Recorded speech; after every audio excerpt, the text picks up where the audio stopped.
Let's talk about Robert Price. You had him on the program.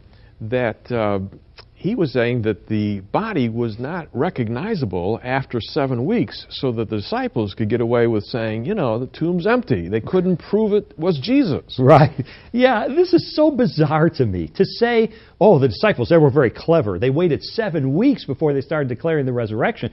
Give the body enough time to decompose so that even if you went back to the tomb, hey, you couldn't tell anything. It's just bones and so forth. Well, number one, why would the disciples plot like that to say, hey, I got a great idea. Let's wait 7 weeks, then let's lie and say Jesus returned from the dead because I'm really anxious to be tortured to death here. So come on, guys, let's go do it. That doesn't make any sense whatsoever. Number two, all the Roman authorities had to do was to go back to the tomb or a tomb and say, oh, here's a body, there's your Jesus.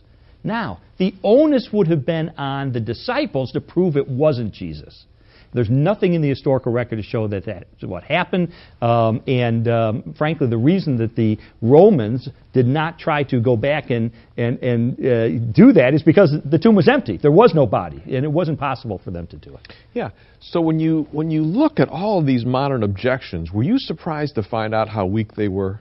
I was, John. You know, I wrote The Case for Christ in 1998, and it really was the summation of the evidence that convinced me that Jesus is the unique Son of God.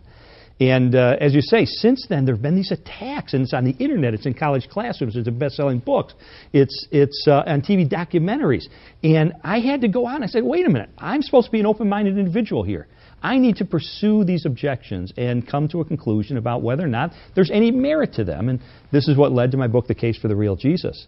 But as I investigated them, John, time after time after time, I would say, this is ridiculous. This is absurd. This makes no sense. This has no historical weight. I was astonished that there are men and women who are thinking, intelligent people, historians, who come to bizarre conclusions because they have to get around somehow the explanation that